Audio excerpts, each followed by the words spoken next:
With that, I'm going to start with our first speaker from Fidelity Investments, and Ashley Kennefek, our representative here locally. I would ask you to please introduce. Is she on the line? She's actually not. Okay. Great. Then I will introduce Marinosh Engineer. We are so grateful to have Marinosh on the call with us. He is a strategist, a global strategist for Fidelity Investments, and we have met many times before. Marinosh, we're going to unmute your line and thank you for your comments. So there we go. Marinosh, I think you're on now. Thank you, Laureen, and good evening, everyone. And the first thing I would say is, out of every fear comes an opportunity. And what you're seeing is this telecommunication means of having communications with multiple people all across, not just the US, but across the world. And there are similar platforms. And what I would say is that what we are seeing today is actually rudimentary. They're actually experimenting on the telemedicine front to do actually diagnosis face-to-face of people who are miles away, if not across continents. So some good will come out of all of this. Now, having said that, we've seen unprecedented levels of volatility over the last 3 weeks. And volatility always comes from uncertainty. And it always elicits an emotional response, which is fear, which leads to irrational decisions. So what I want to do today is to take a few minutes to separate the rhetoric from the reality, give you as much information as I can. And I'm going to share a website with you. So just give me a minute. I'm going to load it up.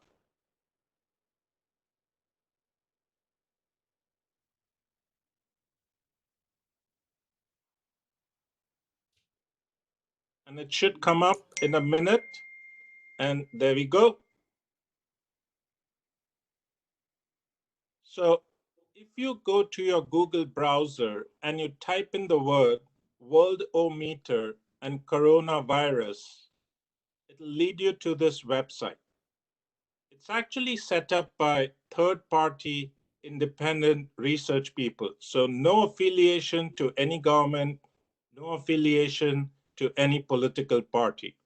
And what they're trying to do is to get a realistic idea of what is happening and disseminating all of this useful data to researchers.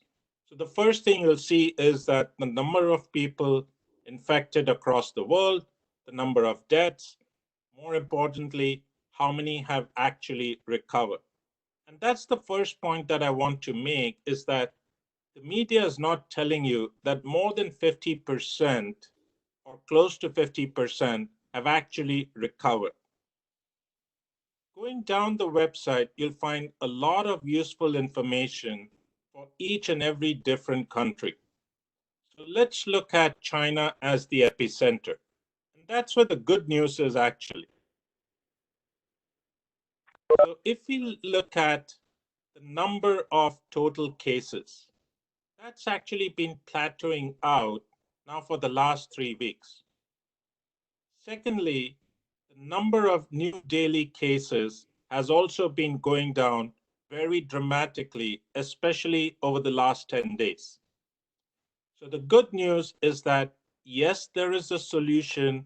This is not going to be the end of mankind or anything of that sort. Now, if you look at South Korea, Japan, they are in a similar situation to China. What is different out here, you see that Italy and Iran, right? And now Spain is kind of catching up out there. And what is different out there is that they did not heed the warning from China to start quarantining clusters of people when they first found out that the infection rate was starting to increase. So it is paramount that we understand that fact. Now, the good news for the US is that we are about 6 to 8 weeks behind China and about 3 to 4 weeks behind Italy. So, yes, over the next 3 to 4 weeks, things will look very gloomy. The media will do all kinds of fear mongering. But if we take the right decisions, especially in terms of self quarantining ourselves, that is the best cure possible at this point in time. Now, let me talk a little bit about China as to what they did. So, when the virus originated in the city of Wuhan, so city of Wuhan is a very densely populated city, has about 11 million people. To put it in context, New York City has about 8.5 million people. So, middle of January, when the virus broke out, first thing that the Chinese authorities did was they said, this is going to spread because it was very early days. So, the first thing they did was do quarantine. Then they started setting up temporary military hospitals. So, literally, they set up 16 hospitals, each one of them with a capacity of about 1,000 to 2,000. The good news is that as of last Sunday, all of these 16 hospitals have been dismantled. Now, since we know that the entire city of Wuhan has been quarantined, there is going to be a significant impact on economic growth. So think about the city of Wuhan as the Chicago of China. It's a major manufacturing center for automobiles, technology, machinery parts. Typically, it shuts down for about 7 to 10 days around the Chinese Golden Week. This time around, it's been shut for about 50 days. So activity is starting to come back, but it's still at a very low level. So definitely it will have an impact on global supply chains. Secondly, China literally quarantined its entire population in terms of travel and consumption for the month of February and practically the first half of March. So yes, there will be a significant impact on growth. And we got the first sign of it yesterday when China reported retail sales for the month of February. And they were down a very significant 20%. So let's put all of this together in terms of GDP. So fourth quarter GDP in China was growing at about 5.5 to 6%. The estimate for the first quarter is that it'll literally drop close to 10 percentage points to about -4, -5%.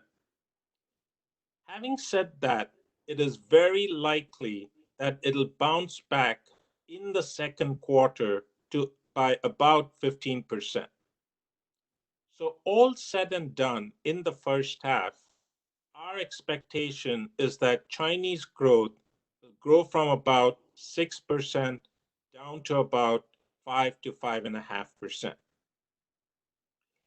Now, let's look at the US, right? So the worst is still in front of us. So first quarter GDP should come in somewhere between 1 to 1.5%. Really no impact. Second quarter GDP, the estimates today, and they keep on worsening as the days go by, it's anywhere between -2 to -10. I would say -4 to -6, or taking the midpoint, -5, would be a very reasonable number. The key issue today is the uncertainty with third quarter growth. And why do I say that? And there are two levels of uncertainty. One, what policies are the politicians going to implement in terms of curtailing the virus? So we've heard a lot of stuff from the politicians, but finally on Friday, President Trump came about and declared a national emergency. I live in the San Francisco Bay Area. As of this afternoon, they've literally quarantined all 6 counties, saying from midnight onwards, you can only leave your house to go and do groceries or to go to the pharmacy. If you want to cross county lines, you need a permission from the police. To me, that is the best solution possible. Yes, it'll create a lot of economic pain in the short term, but it doesn't increase the infection rate.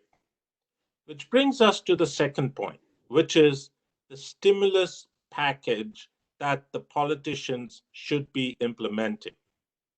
So the virus bill, which was passed by Congress on Saturday, is now lying with the Senate.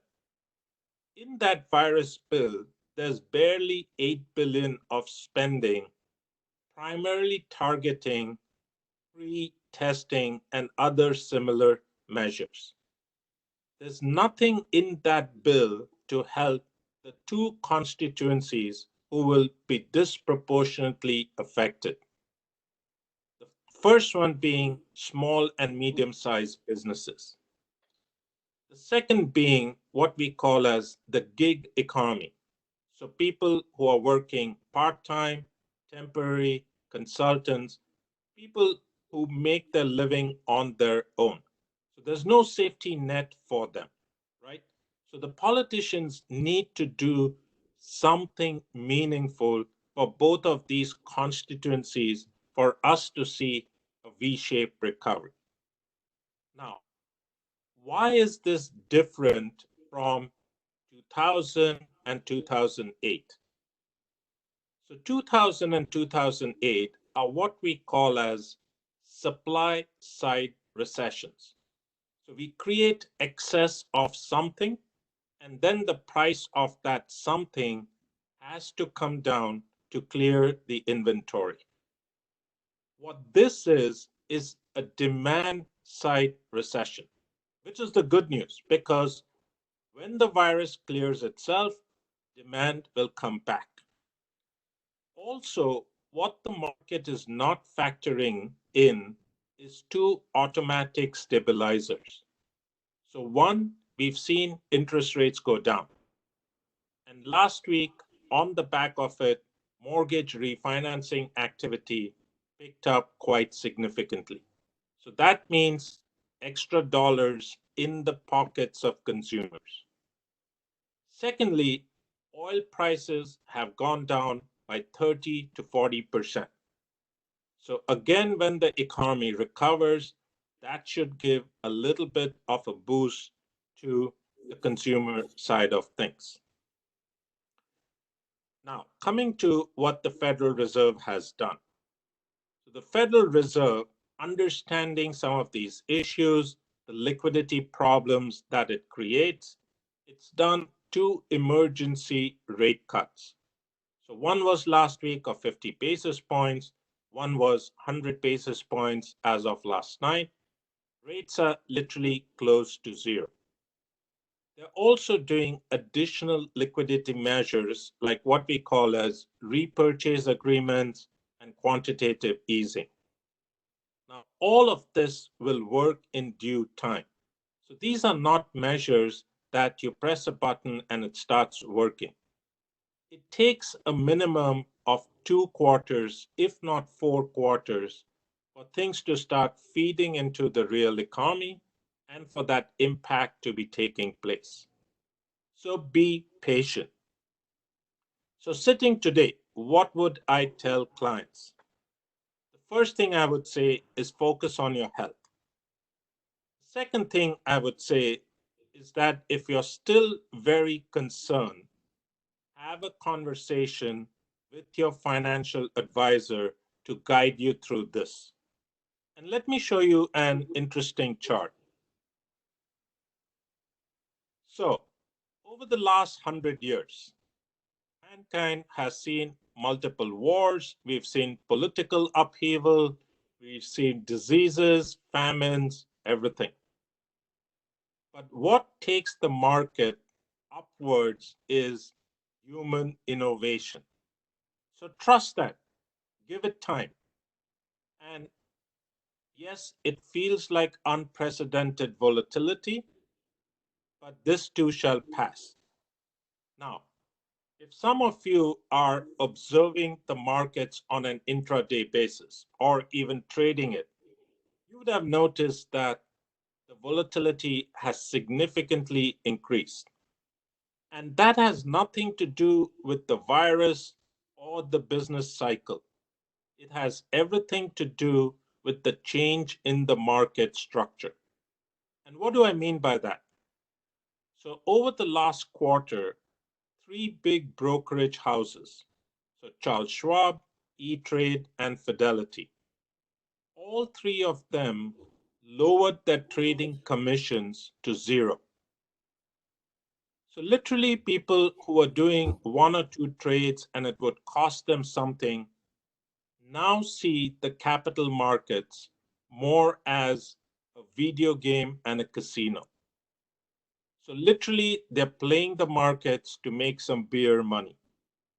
Doesn't work out well in the longer term. So that's causing a lot of intraday volatility. The second thing, as we know, has been a little bit of a structural change over the last half decade is what we call as robo-advisors. So all these investors, they said, we don't need a real financial advisor. We're going to go to a website, put in some critical data, it'll spit out a portfolio, and we are done for the rest of our lives. When this kind of volatility comes about, and they start thinking, who do I call to get an answer? There's nobody at the other end providing guidance, providing advice, and nobody is really set up a financial plan for them. So the first reaction is, I'm going to sell, try to understand, and I'll get back in later. So all these extraneous events are also bringing about quite a bit of volatility. So finally, what I would say is that if you're investing towards a financial objective, stick to it. Thank you, Lori. And I'll give back the share screen to you in a minute.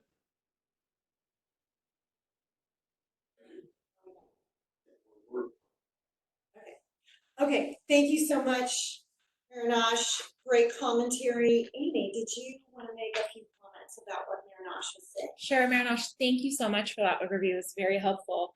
So we know that every storm eventually runs out of rain. In your view, where do you see the market going from here? Are we near the bottom? Very good question. So in January, the market had run up quite a bit.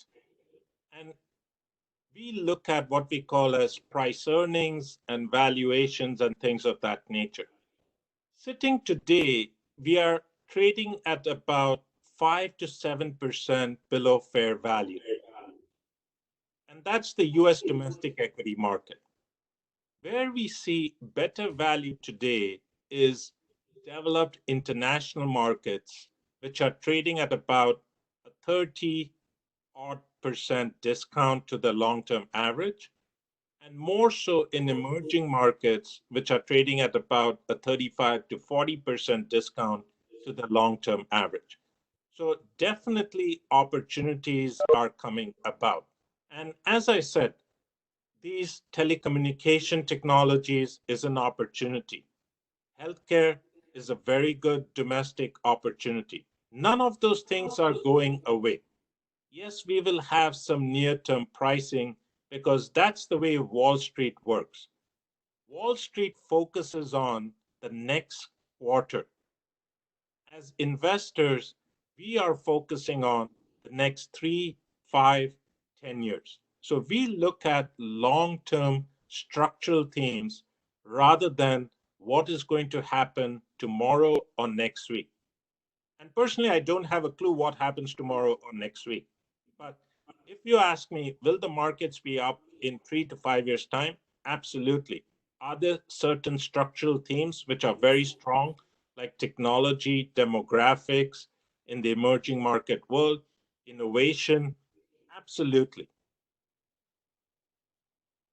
Great. A few things that I want to touch on that Marinosh was speaking about.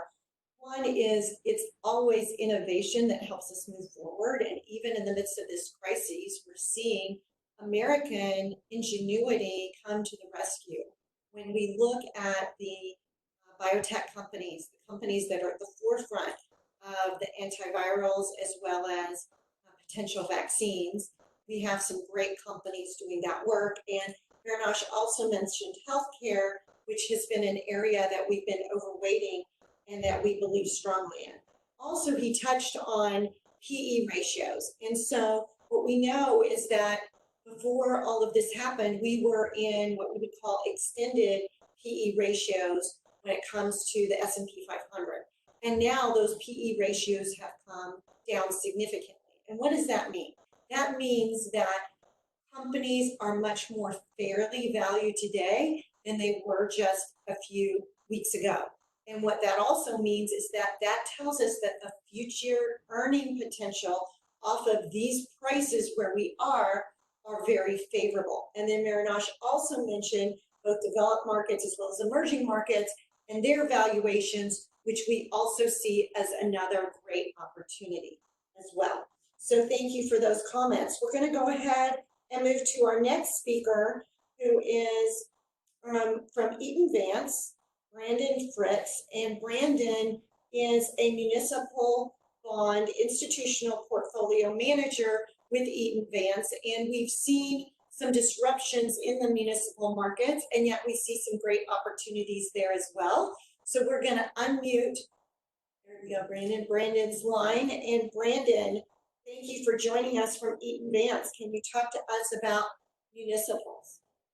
Yeah, absolutely. Can you hear me? Yeah. Perfect. So I just wanted to take a few minutes and talk about what the Fed has done and a little bit about treasuries. We'll talk a little bit about loans because I think it's been an interesting space in the fixed income world. And then we'll wrap up with munis, which is the asset class that I focus on, and spend a little bit around where maybe we see some opportunity in that space. So as Marinosh mentioned, the Fed did cut 50 basis points on the 3rd, and that brought the Fed funds rate to 1 to 1.25%. And they obviously did a emergency cut yesterday to the tune of 100 basis points, the largest cut ever, particularly for an off meeting cycle.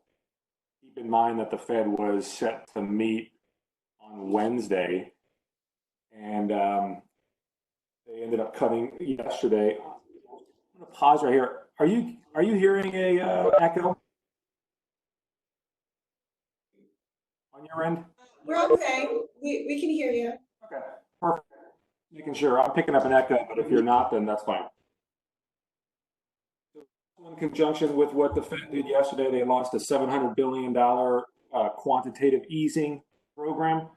What that really consisted of was $500 billion of buying U.S. Treasuries over the coming months, along with buying up to $200 billion in mortgage-backed securities over the coming months as well.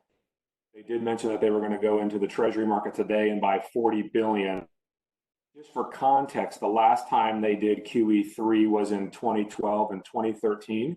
The Fed was buying about $45 billion in treasuries per month. So today was a massive move, to say the least. The last 2 weeks, we've seen a lot of volatility in treasuries, and it might not feel like it, but yields were actually higher last week by about 11 to 24 basis points across the treasury curve. Keep in mind, though, that year to date, treasuries are lower in yield by about 75 to 105 basis points, and the index is still up just north of 6%. I would say just bottom line with treasuries, continue to expect volatility. The Fed has certainly exhausted a number of their different routes in terms of being able to provide liquidity to the markets. But clearly, the Wednesday meeting this week will provide some additional insight into whether they're thinking about taking other measures. Another asset class I just wanted to spend a couple of minutes on was loans or floating rate. Loans have definitely not been spared in the sell-off. Loans are currently trading at about 85 cents on the dollar, and they started the year right around 97 cents on the dollar. Just for historical perspective, this is the lowest level since late 2009. I would say the loan index is off about 7.5% year to date, but with the Fed cut, the floor of 1% has now been put in place, and about 40% of loans have a floor. And by that, I mean yields can't be lower than the floor. And when you think about the 1% floor being in place, that's actually higher now than where the 1 month and the 3 month LIBOR currently sit at. Interesting about this market is that forward returns from these types of levels have historically been very strong.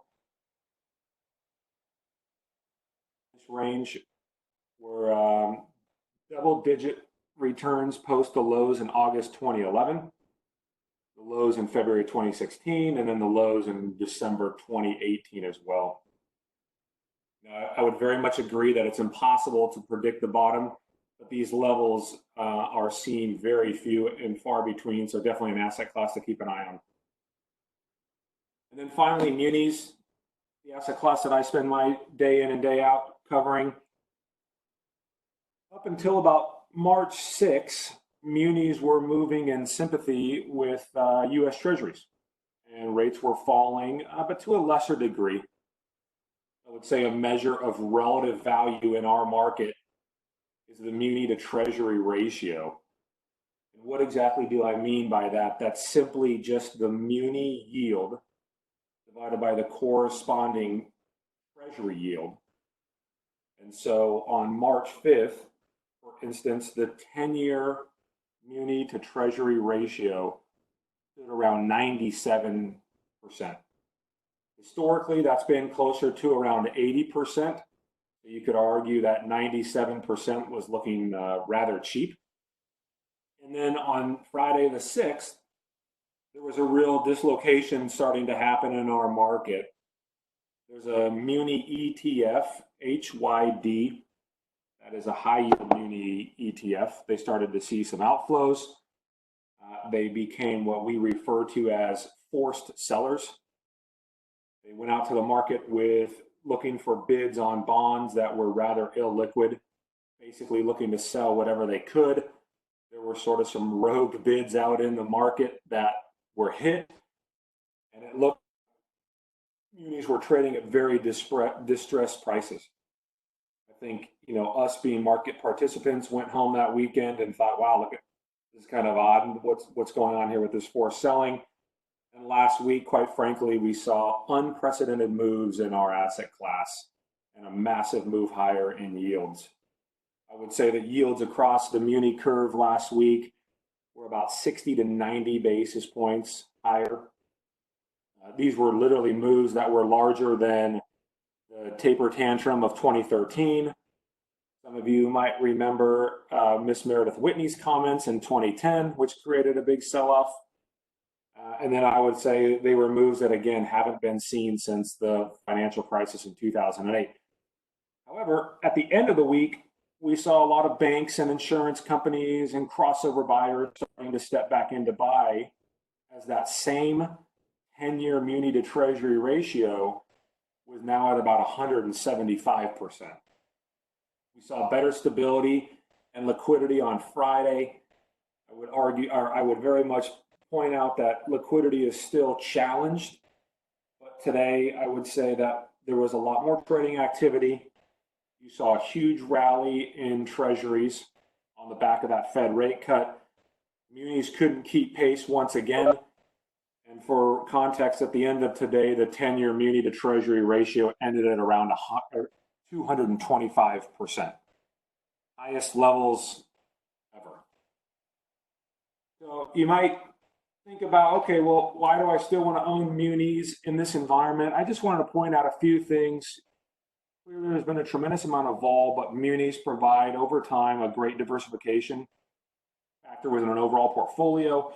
If you think about over time, they show negative correlation to equity market movements. If you look at 5 and 10-year correlation figures, they stand at about negative 0.2, meaning over time, munis tend to move in the opposite direction of equities. And then I would say finally, there are some yields in our market to get excited about. We've seen yields move up 100% or basically double over the last couple of weeks. If you think about where a 10-year AAA muni stands today at 1.7%, the taxable equivalent yield is about 3.4%. And if you're wondering what the math is on that, that's simply the 1.7% tax exempt yield divided by, I'm using the maximum federal tax of 37% plus 3.8% affordable care plus a 10% state of California income tax rate. Clearly 3.35 looks good, particularly at high tax bracket payers. You'd have to look at 10-year AA corporates, for instance, who are yielding about 240. So clearly there's 100 basis points in yield pickup, and we obviously just discussed that 10-year treasuries ended the day at about 75 basis points. So again, if you've been waiting for munis to look cheap, I'd say this is the cheapest they've ever been versus treasuries. Rates are at multi-year highs. There's value versus corporates, as we just talked about, to the tune of plus 75 to 150 basis points. This could be an opportunity to put some money to work. Definitely keep an eye on the asset class. I would say continue to expect volatility, as is the case across equities, fixed income, whatever market you're looking at. But at the end of the day, this is an asset class that, you know, still makes a lot of sense, particularly for your higher tax bracket investors. So happy to pause there and take questions.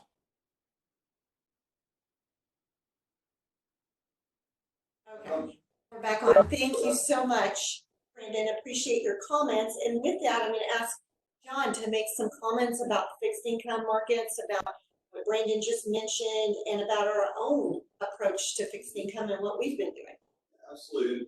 One of the things that Brandon had noted or mentioned there, that house seems like a great time to buy munis because the spreads. And what he mentioned was some liquidity issues that happen. We do a lot of estimated portfolios, especially on the side. We've seen them work out really well just because of that high quality. And muni bonds have had a lot of demands, especially with changes in the tax structure. It's just, you know, the demand continues to be there. So great opportunities on one side, especially on accounts. In our models, what we're doing on fixed income, we started changing after the yield curve. 2019 started to look towards safer. On the fixed income side, especially, really made a lot of changes. Increased credit quality. We saw a lot of that build up in triple B bonds and.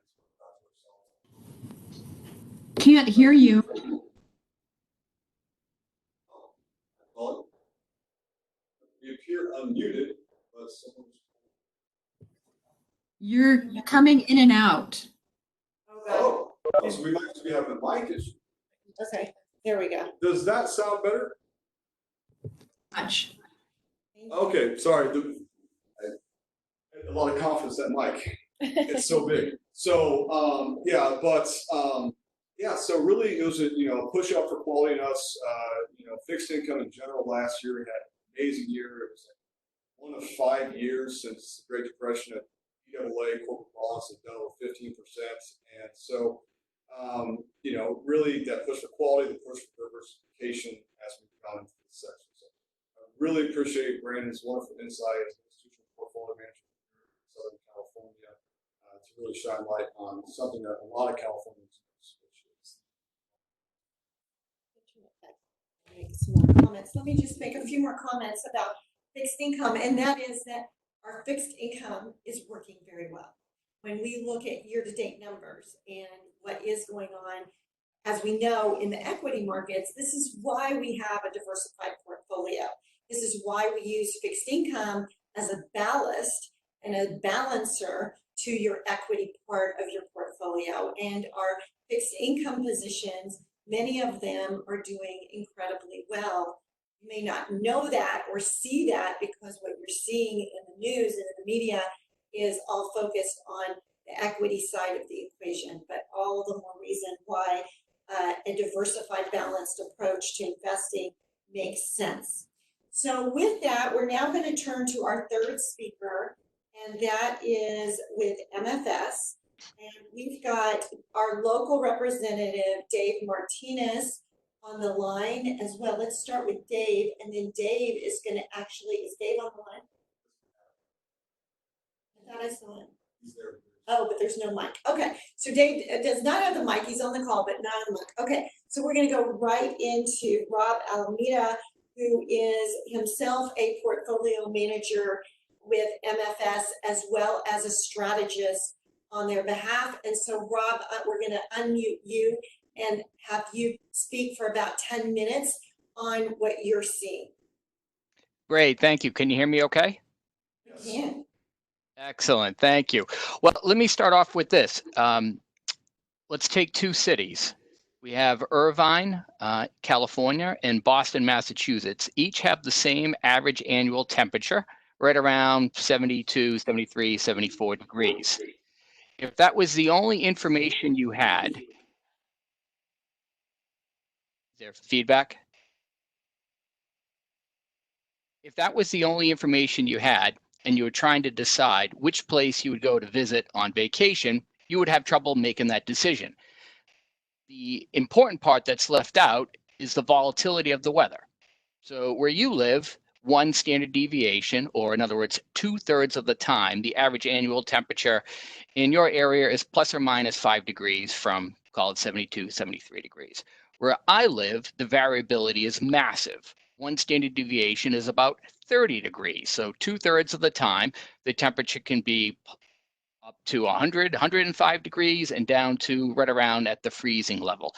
And what's my point with that? My point is heading into this year, what we saw was not just the 11th and going on the 12th year of a business cycle, but more importantly, what we saw was the compression of volatility. And so every business cycle is different. Every business cycle has unique characteristics and points of overemphasis and exuberance by investors, points that get overbought by investors, points of enthusiasm, and those imbalances always get created. And what we had going into 2020 was your very typical late cycle behavior where investors tend to overestimate risk and underestimate volatility. And volatility, in simple terms, is when the market is presented with something that it doesn't understand, or something that it doesn't know how to compute or discount or calculate, things go haywire. And that's what we've seen for the last 2 to 3 to 4 weeks. And so my point is the equity market generally behaves more like Boston than it does Orange County. But for the last 3 or 4 years, it's behaved like Orange County in sending a signal, sending a false signal to investors that this is easy. Investing is simple, but it's really, really hard. The simple part of investing is there's only one thing that matters. It's cash flows. Whether you're buying a vineyard, whether you're buying a cloud computing company, whether you're buying municipal debt from Boston University here in Boston, Massachusetts, or whether you're buying private equity, it doesn't matter. It's all about future cash flows. That's the simple part. The hard part is trying to underwrite the future and trying to see around in a corner. But the reality is you never see the bullet that hits you. And so life isn't linear. Business isn't linear. Things happen. Things change at a moment's notice. And so heading into this year, what we had was an environment where corporate earnings, corporate profits, they were over earning. There's 3 things that can drive profitability. How many widgets a company sells? What's the price of those widgets? And what's the cost of making and selling those widgets? So for the last decade, the number of widgets that companies were selling were below average. the price that they were charging was markedly below average, hence no inflation and zero rates.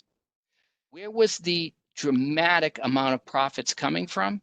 It was coming from what we call financial engineering, companies issuing debt to buy back stock and other sorts of things that we don't have time to go into on the call. But I guess my overarching point is investors want to blame this volatility on the virus. The virus has nothing to do with it.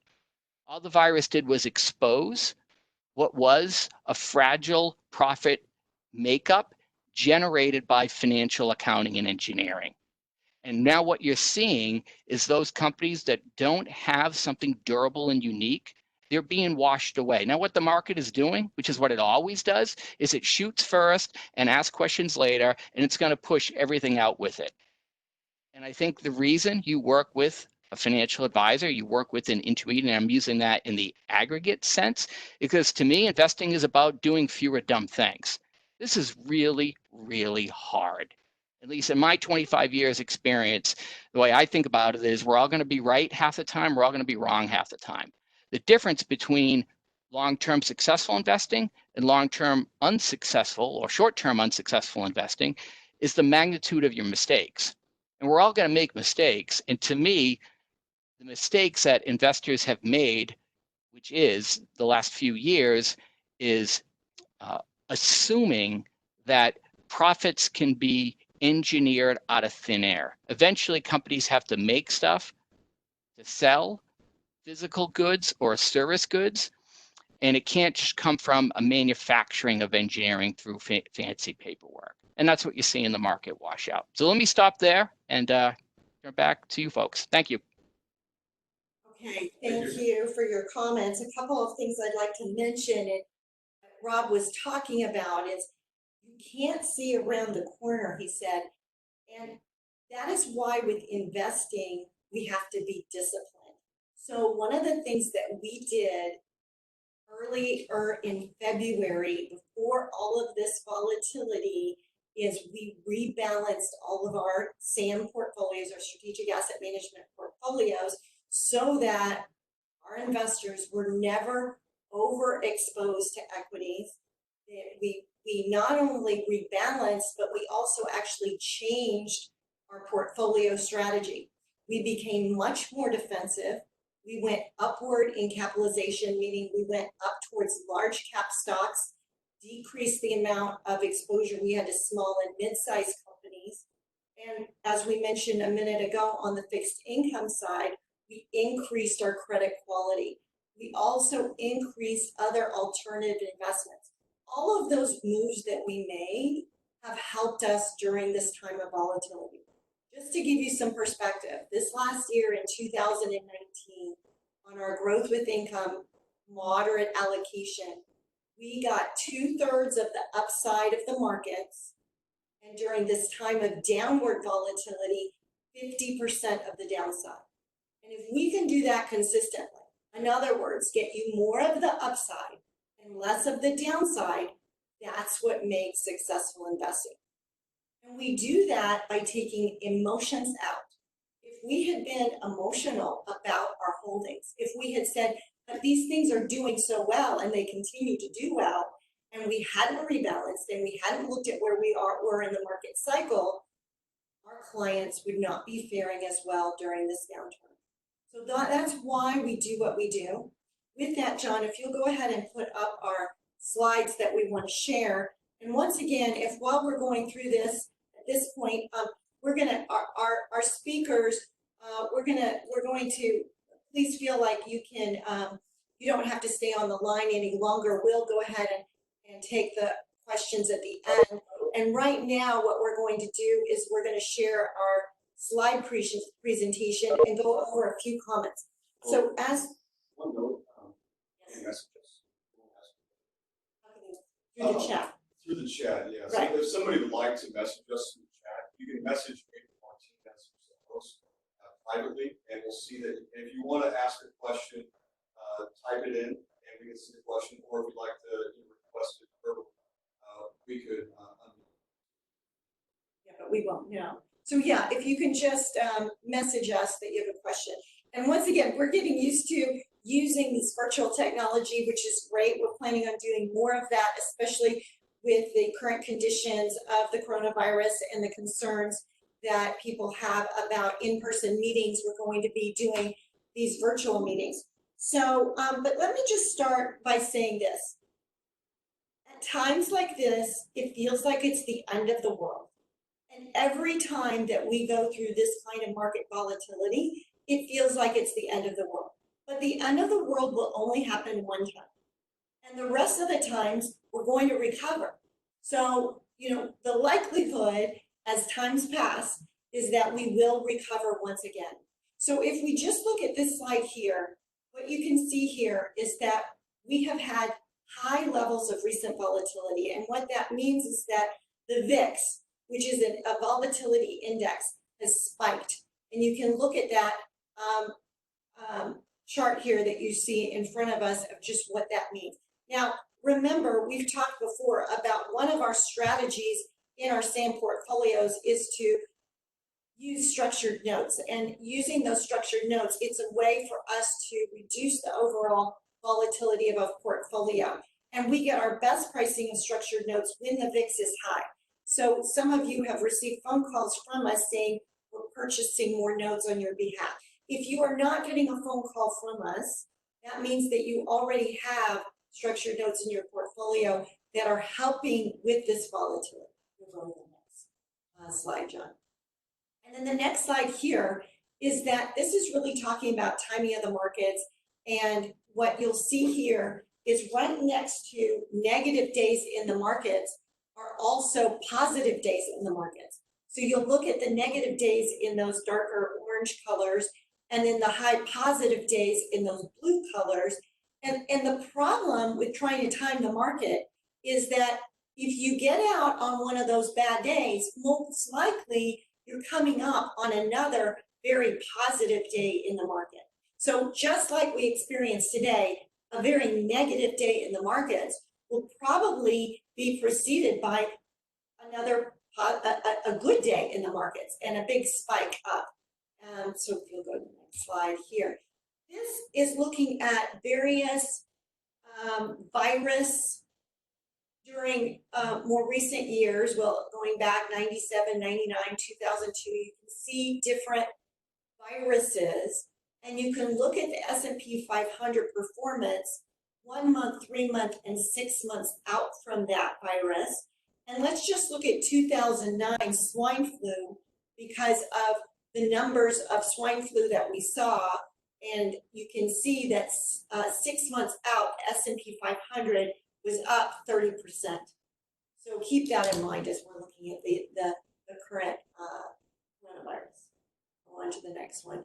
Here, this is just looking at U.S. Treasury yields and looking at how they've been coming down in recent times. You can look at January 2nd, 2020, the higher numbers there, everything from the 3 month to the 30 year, and then where we are now. You can see that those have been coming down, and that as the Fed has been decreasing rates, those have come down even more since then.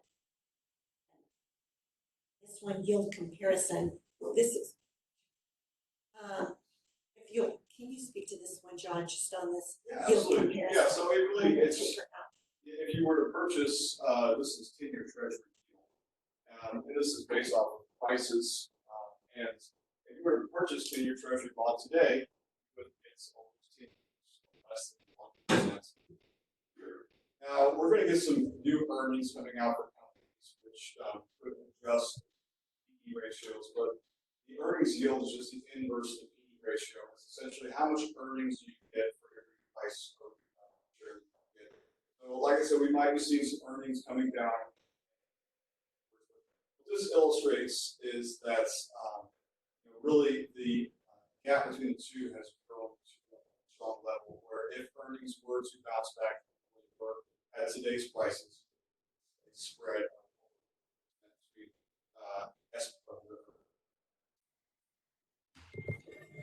You're cutting in and out again.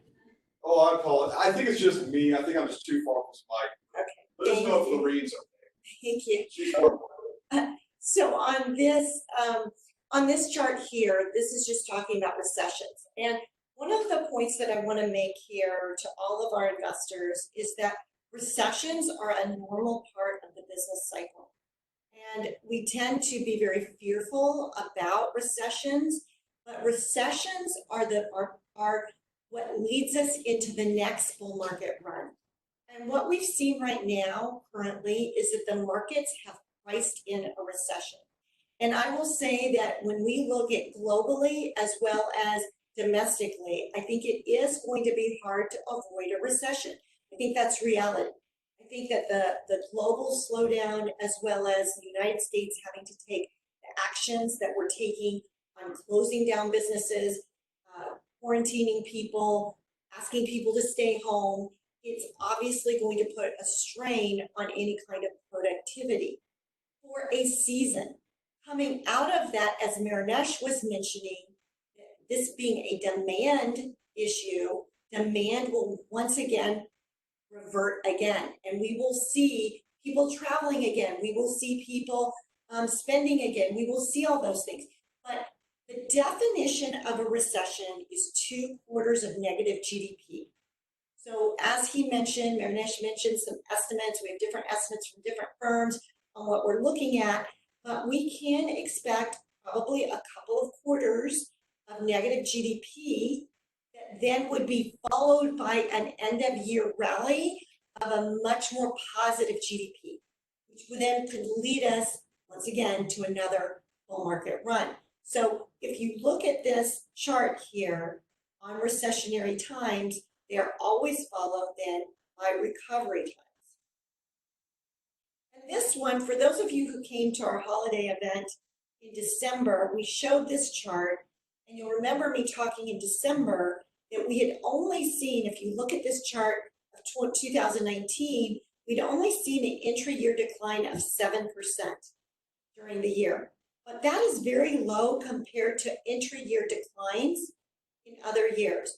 If we look at some of the other intra-year declines, like we have right now we have an intra-year decline, a significant decline in the S&P 500. That doesn't mean that we're going to end up with a negative year in the markets.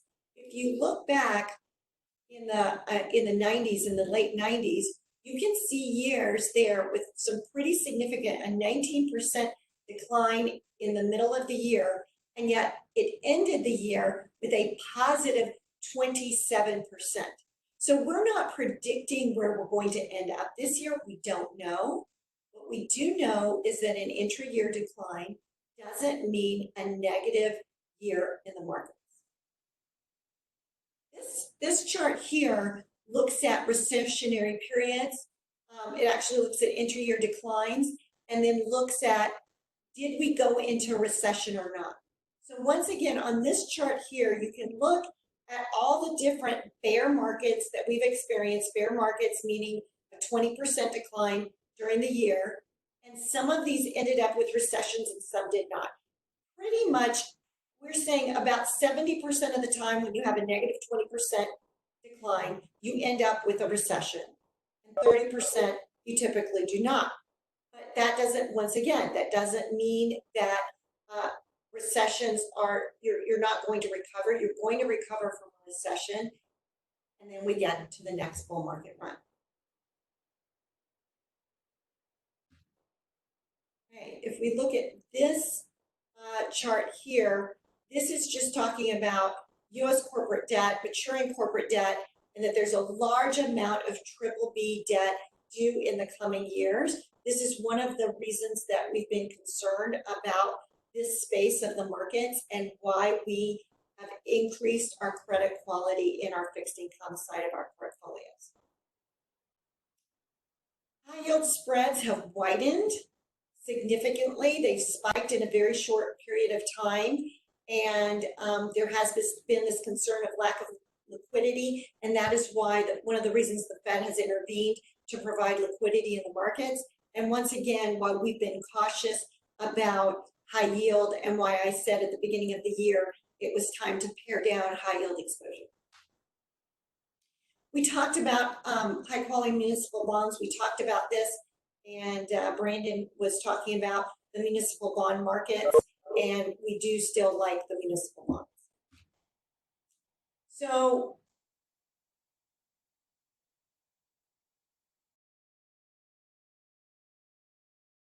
lay off employees and layoffs go up, then we have a greater potential for recession. We know that the government is trying to intervene to help companies avoid laying off people by trying to expand sick leave pay, and the government helping companies with that in the midst of the coronavirus. That will help people stay employed even if they need to stay home. If we look here, we heard Narnesh talking about China's annual GDP growth, and he was right in line with what we're seeing with Bloomberg consensus estimates of the GDP growth falling, and that being a trend of declining GDP growth for China. And then here we've also seen that business in China has we know grinded to a halt, and that hurt both the manufacturing side as well as the services side for China. And yet, as Narnesh was also saying, now things are starting to tick upward again. So we expect future numbers to be better than what we saw last month. We'll go ahead and just skip this one. What we see here is just talking about the growth in new cases of coronavirus. And I'd like to talk about this and talk about that we have not seen the numbers in the United States yet, but I want everybody to expect that those numbers for the coronavirus in the United States are going to increase, then hit a peak and level off in the same way that you can see that's what happened in China. We've not even begun to see it yet here. So once again, what we're seeing in the stock market has been forward-looking. Nothing in the markets has actually happened. In other words, companies have still been okay, but what we're going to start seeing are earnings in the next couple of quarters showing the impact of the coronavirus, as well as the oil price wars go into effect for companies. And expect the same thing with the numbers of coronavirus cases in the US that will eventually go up. And remember that the total number of recovered patients is also very high, as you can see by this chart, that people may get the disease and many people will in fact recover. This is another problem, and this is what ultimately has been the secondary shock in the markets.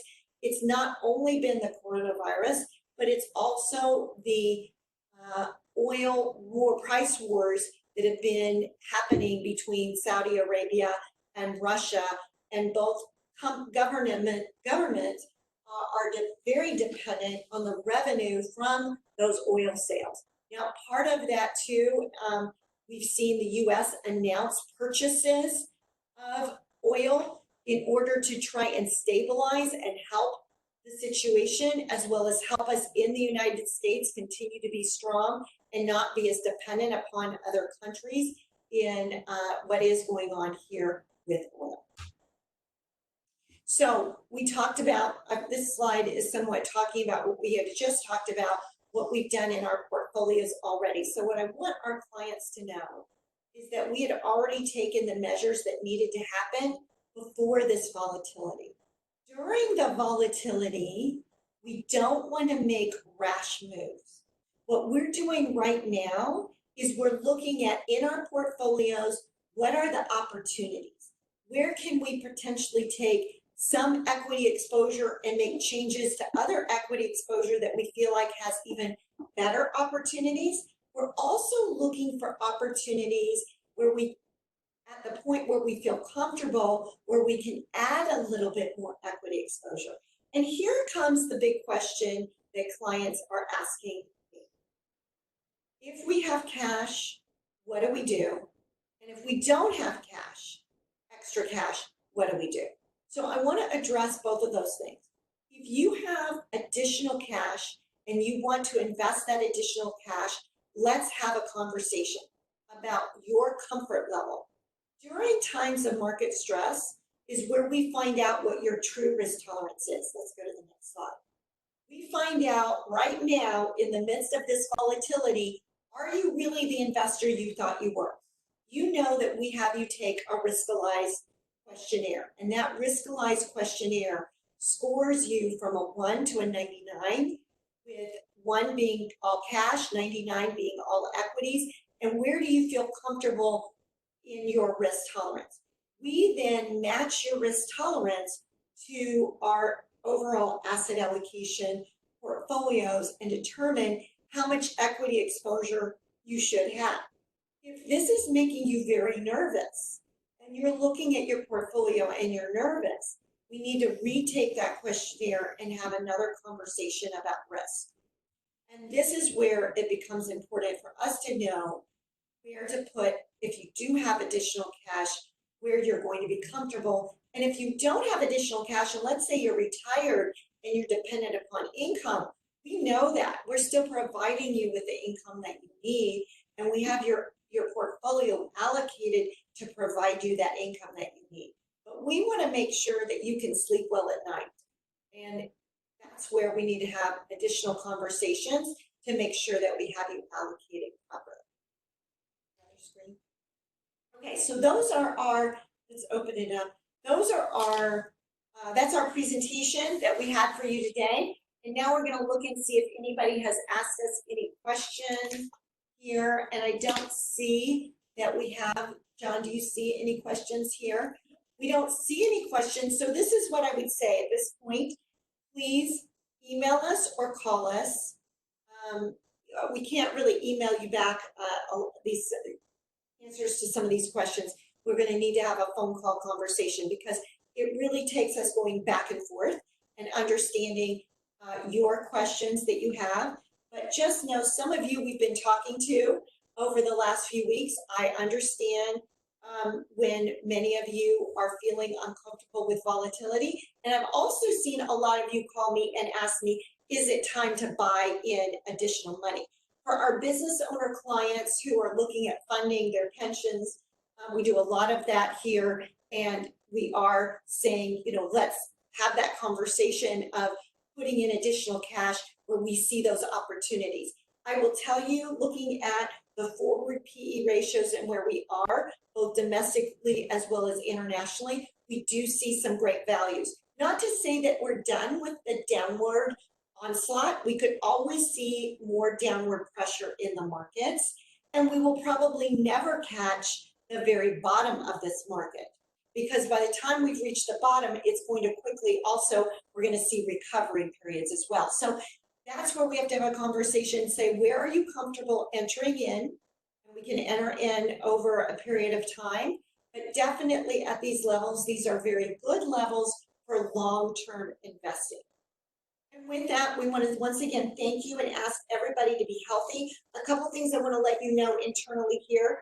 Like I said, we are moving to all virtual meetings right now and not having in-person meetings to keep everybody healthy. This is in line with what we're hearing as far as good measures to keep everybody at that social distancing we know works, and it helps people stay healthy. So we're going to have those virtual meetings. We're using technology like this to help us still be able to see you and have video conference calls. So please let us know. We are reaching out to many of you and asking you to also reach out to us. Please stay healthy and know that we are working every day on your behalf. You can still reach us by phone, by email, by these video meetings that we're going to be having, and know that we are working every day on your behalf. So thank you. Thank you for your business. Thank you for the confidence that you put in us, and we take it very seriously. And we look forward to working with you and your families in the days, weeks, years ahead. Thank you. Thank you. Thank you, everyone.